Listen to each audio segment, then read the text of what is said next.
My name is Justin, I'm 38 years old, and I live in Austin, Texas. I'm not married, and to be honest, I haven't really thought much about it. Most of my younger years were spent working hard, building a career, and focusing on the future. I'm not the type to party every weekend or jump into relationships just for the sake of it. I've always had goals, and honestly, work has always come first. So right now, I'm living a pretty quiet, ordinary life. On one of those quiet nights, I got a call from an old friend, Michael. We've known each other for years, we weren't exactly best friends, but we had some fun times back in the day. You know, the kind of friends you party with when you're young, flirt around, and do dumb things together. Over time, though, we both got busy with our own lives. Even though we kept in touch, we didn't see each other as much as before. I think that happens to most people after college, you focus on work, and life just moves on. So when I saw Michael's name pop up on my phone, I wasn't expecting much. I figured he was just checking in like we did every few months. But this time, his tone was different. "Hey man," he said, sounding a bit rushed. "Can you do me a favor?" He explained that his mom was getting off work at the theater, and it was pretty late. She usually took a taxi home, but he didn't want her out alone that late. Since I lived nearby, he asked if I could pick her up. I paused for a second. I lived just a few miles from the theater, so it wasn't a big deal. Michael and I weren't as close as before, but we were still good enough friends to help each other out. Plus, it was a simple favor. "Yeah, no problem," I said, trying to sound as casual as possible. It had been a while since I'd seen Michael's mom, Lucy.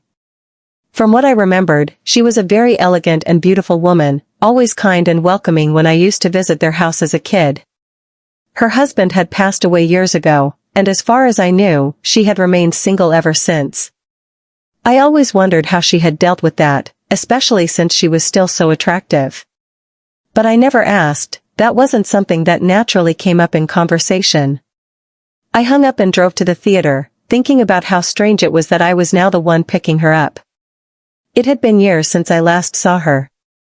I wasn't sure how I'd feel seeing her again, but I figured it would just be like any other simple task. When I arrived, Lucy was already waiting outside. The moment I saw her, I couldn't help but notice how beautiful she still was. Time had been kind to her. There was a quiet elegance about her, the kind of woman who didn't have to try to draw attention. I waved, and she gave me a warm smile. "Thank you so much for doing this," she said as she got into the car. "Michael always looks out for me, but I don't want to bother him too much." I couldn't help but feel a little flattered by her gratitude. I said something casual in response, trying to hide the fact that I felt a little nervous. I mean, it was just a ride home, but there was something different about the way she carried herself. She made me more aware of her presence than I expected. We drove in comfortable silence for a while. She talked about her day at the theater, the different performances she had seen. It felt like no time had passed at all. Strangely, talking to her was easy. Driving through the quiet streets of Austin, I couldn't help but feel a strange tension in the air. Lucy started talking about her past, about her husband. Then, the conversation took a turn I didn't expect. "Justin," she said, her voice soft but curious, "have you been seeing anyone lately? Married? Kids? Or are you too busy with work to think about those things?" I looked at her, slightly caught off guard by the question. It wasn't that I hadn't expected it, but hearing it from Lucy felt different. She had always been kind and welcoming, even when we were kids. But this felt deeper. I didn't want to lie, so I told her the truth. "No, nothing like that," I said, trying to sound normal. "I've been focused on my career all these years. I just haven't had time to think about marriage or family, to be honest. And now, I'm not even sure if I need it anymore." I saw her glance at me from the corner of her eye. She didn't say anything for a few minutes, just nodded, as if she understood. Then she let out a soft sigh, like a thought had just crossed her mind. "You know," she began, looking out the window, "I used to think family was everything. That love, having a partner, children, that was the ultimate goal. But then, life doesn't always go the way we plan. I didn't interrupt her, I just let her speak. Her voice grew a little heavier. My husband, Tom, we were so happy. We had our own little world. Everything seemed perfect. But then he was gone. Just like that. A car accident. I never saw it coming. And suddenly, everything changed. I've been alone ever since. I didn't know what to say to that. I had known about her husband's passing years ago, but hearing her talk about it openly, so vulnerably, hit differently. She paused, as if regaining her composure, before continuing. It took me a long time to feel normal again, she said softly, looking out the window as we drove. I've come to terms with it. I'm not angry anymore. But I can't shake the feeling that there's still so much I need to experience. I'm not ready to give up on love. On life. I glanced at her, and for the first time, I didn't just see Michael's mom or the kind neighbor from my past. She was a woman, with hopes, dreams, and a longing for something more than the routine she had settled into. I've been stuck in this routine, she said, her voice softer now. I've been content, in a way. But I feel like there's still so much life left for me to live. I'm not as young as I used to be, but I don't feel old either. I want to remember what it feels like to live with excitement, to do something crazy, to feel that spark again. I didn't know what to say. My mind was racing, trying to process everything she was telling me. She wasn't just reminiscing about the past, she was craving something. A part of her life that had been put on hold. Justin, she suddenly said, almost like she had been holding it in, I don't know what you're doing with your life right now, but I want to invite you to do something with me. Something fun. Like we used to do when we were young. No obligations, just a fun day. Maybe roller skating or a drive somewhere. Just something spontaneous. Her words hit me like a ton of bricks. She actually wanted to go out with me. I mean, I was shocked, but also, curious. I didn't know how to react. The idea was unexpected, to say the least. I don't know, Lucy, I stammered, unsure of what to say. I wasn't expecting her to smile knowingly, as if she already understood. It's okay, Justin, she said. You don't have to answer right now. Just think about it. If you're free and want to do something, call me. I really would love to spend some time with you. She handed me a piece of paper with her phone number. Call me anytime, she said with a playful smile. Don't overthink it. As I drove home, my mind was a whirlwind. What just happened? Lucy had just offered me something I never expected. And I wondered, what exactly was she hoping for? Was this just for fun? Or was there something more? I didn't know yet. But I knew I had a lot to think about. I wasn't sure what I was expecting, but when she picked up, her voice was warm and familiar, just like 3 weeks ago. Hello, she answered, sounding surprised but pleased. Hey, Lucy, I said, trying to keep my tone casual. It's Justin. I've been thinking about what you said the other day, and I'm ready to hang out if you still want to.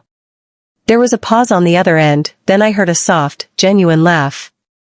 I was hoping you'd call, she said, sounding excited. Of course, I want to. Let's start with something fun. I'm working at the theater this week, and we could watch one of my shows. You can come see it, and then we can take a walk after, like we talked about. I felt a small wave of relief. That sounds great, I replied. What time should I be there? She gave me the details, and we agreed to meet that evening.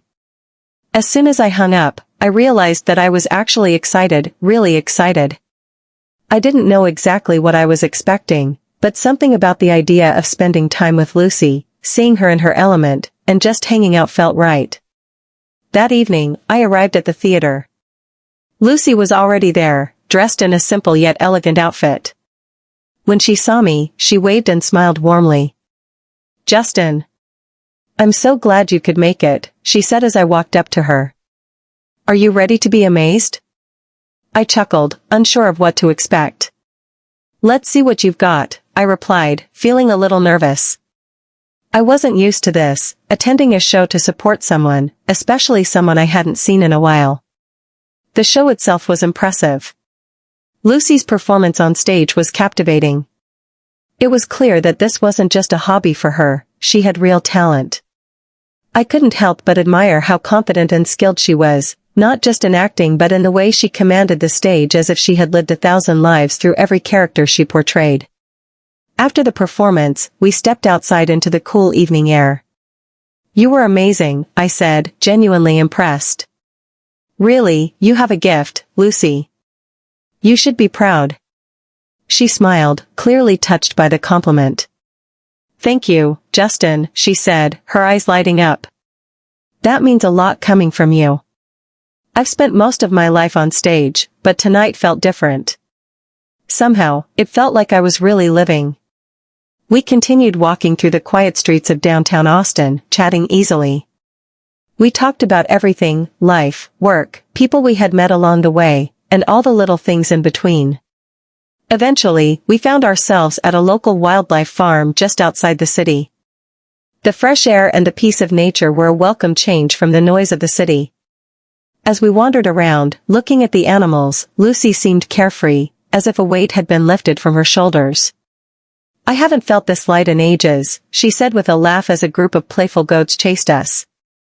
It's been so long since I let myself relax like this. I feel young again, Justin, like I can do anything. Her words stuck with me. There was something contagious about her energy, the way she could fully embrace the moment without hesitation. It made me realize that she had missed out on a lot in life. We spent the next few hours strolling around the farm, talking, laughing, and simply enjoying each other's company. No agenda, no pressure, just two people connecting. It was simple, but somehow, it felt like exactly what we both needed. As we got back to our cars, Lucy turned to me with a smile. Thank you for today, Justin. I feel like I'm starting to remember who I really am, who I've always been beneath all the responsibilities and past hurts. Like I'm seeing the world through new eyes again.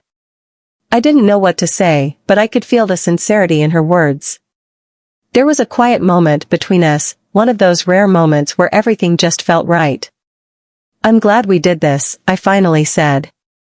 You've really opened my eyes to something. Maybe I've been too focused on work for too long. Life isn't just about getting through it, it's about living it. She gave me a knowing smile. Exactly, Justin. You get it. And in that moment, I realized that maybe, just maybe, we were both searching for the same thing. Something real. Something worth holding on to. It had been a few days since our last outing, but Lucy's words still echoed in my mind, the way she talked about feeling young again, about letting go of the past. I couldn't shake the feeling that she wasn't just a woman looking for a little fun. There was something deeper, something more sincere in the way she wanted to reconnect with life. And I wanted to be part of that. So when Lucy called me the next week, I didn't hesitate. Hey, Justin, her voice was warmer than ever. I'd been thinking about the last time we were together, and I was wondering, what do you think about meeting up again? Same vibe, same energy, just, no stress. Just a good time. I could hear the sincerity in her voice, and it caught me off guard. We had been so at ease the last time we were together, and the thought of seeing her again, of spending more time in that carefree space, sounded perfect. That sounds great, I said without overthinking it. When and where? She gave me the details, and we agreed to meet that evening. I wasn't entirely sure what to expect, but part of me was looking forward to it. There was something about being around Lucy that made everything feel easy. She had a way of making even the most ordinary things feel exciting, and I hadn't felt that in a long time. When I arrived, Lucy was waiting in front of a small cafe. She was dressed casually but stylishly, her hair flowing in the evening breeze. She looked just as stunning as I remembered, but it wasn't her appearance that caught my attention, it was the warmth in her smile, the way her eyes lit up when she saw me. Ready for some fun? She asked, her tone playful but sincere. Absolutely, I replied, matching her energy. Where to this time? She grinned. Let's just go with the flow. No plans. No expectations. And that's exactly what we did. We wandered the streets, sipped coffee at a quiet little spot, and talked about everything and nothing. We laughed, shared stories, and enjoyed the simplicity of the evening. It felt like we had known each other forever, effortlessly falling into a rhythm that made the rest of the world fade away. At some point, we found ourselves at an old-school arcade, challenging each other to games we hadn't played since we were kids. We raced virtual cars, shot pixelated zombies, and battled in air hockey. She won more games than I did, and she never missed a chance to remind me of it. Later, as the night wore on, Lucy suddenly stopped and looked at me with a thoughtful expression. You know, she said, tilting her head slightly, tonight has been amazing. I haven't felt this free in a long time. I nodded. Yeah, me too. It's been a while since I just enjoyed the moment. She hesitated for a second before continuing. Why don't we drive out somewhere outside the city? Just to take a break. There's a small lodge not too far from here. Nothing fancy, but it's quiet, peaceful, no distractions, no responsibilities. Just a place to unwind for a little while. I looked at her, surprised. It wasn't what I was expecting. But at the same time, it made sense. The whole night had been about escaping the usual routine, about breaking free. And honestly, the idea of stretching this night out just a little longer, of holding on to this feeling, felt right. It seems like a bad idea. All right, I say, a small smile forming on my lips. Let's do it. She grins widely and says nothing more.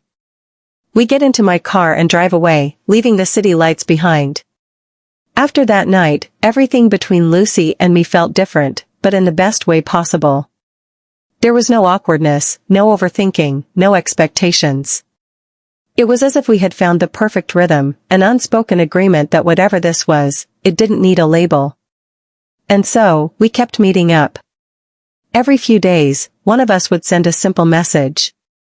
Adventure? Or, what's the plan for tonight? No pressure. No obligations. Just the thrill of knowing that whenever we were together, the world seemed a little brighter.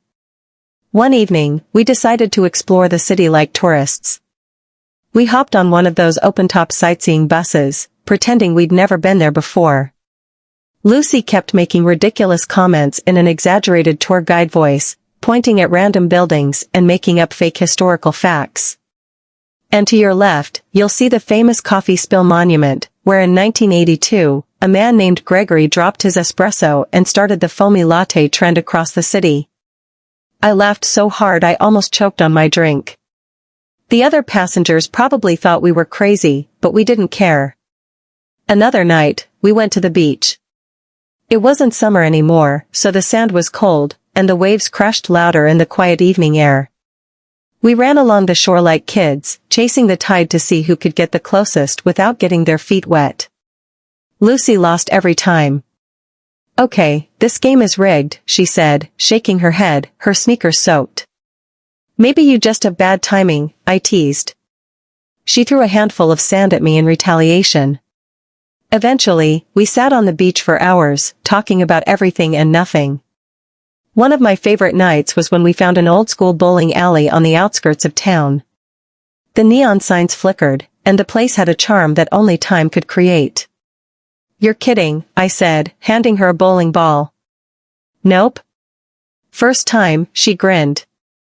But I've seen movies. How hard can it be? Turns out, very hard. She sent the ball straight into the gutter 5 times in a row before finally knocking down a single pin. She threw her hands up like she had just won a championship. See? Natural talent. I clapped sarcastically. Legendary.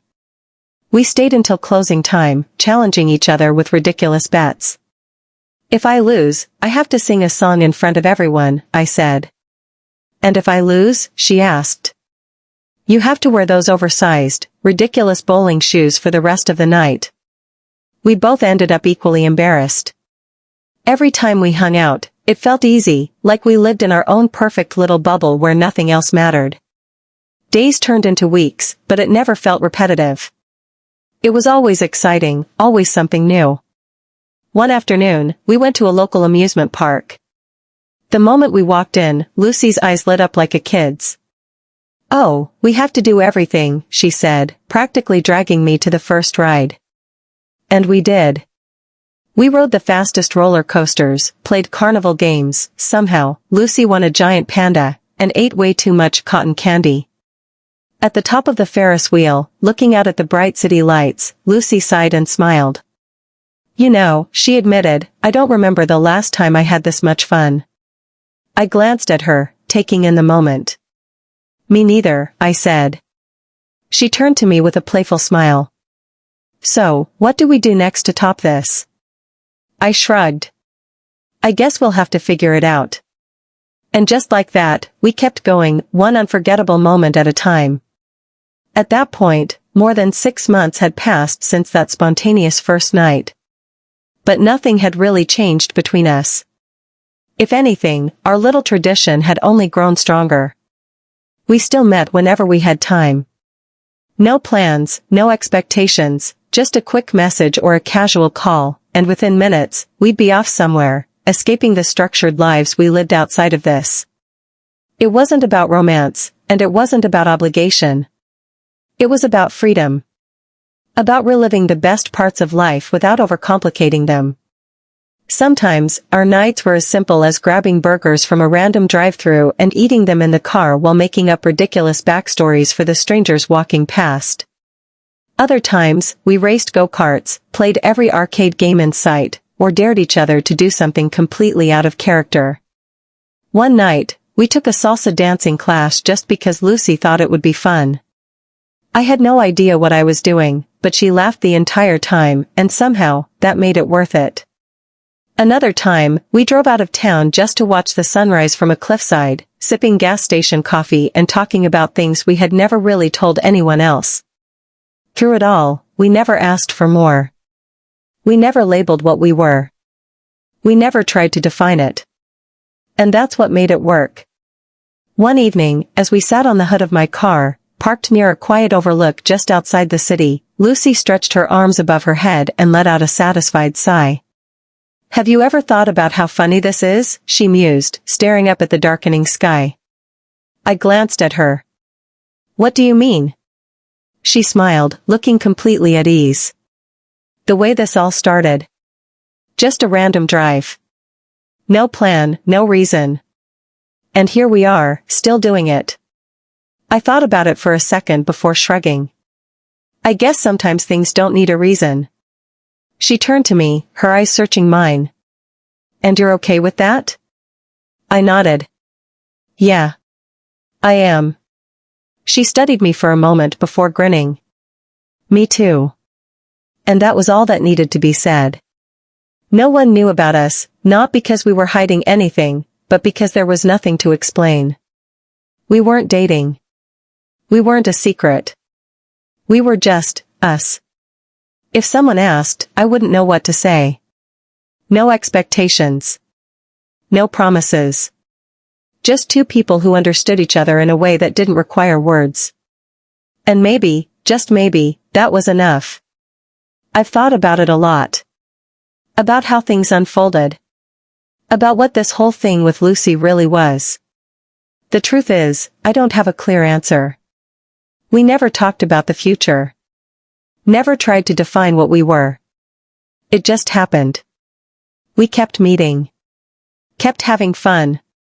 Kept escaping everything else. And somehow, that was enough. But sometimes, late at night, I wonder. Most people look for something solid. Something with a name. A direction. They want certainty and commitment. But what if that's not what we needed? What if what we had was better because it wasn't weighed down by expectations? I don't know. Maybe we were just fooling ourselves. Maybe it was all temporary, and one day, it would fade like everything else. Or maybe, just maybe, this was exactly how life was meant to be. What do you think? If you were in my position, would you keep enjoying the moment as it was? Or would you walk away before things got complicated?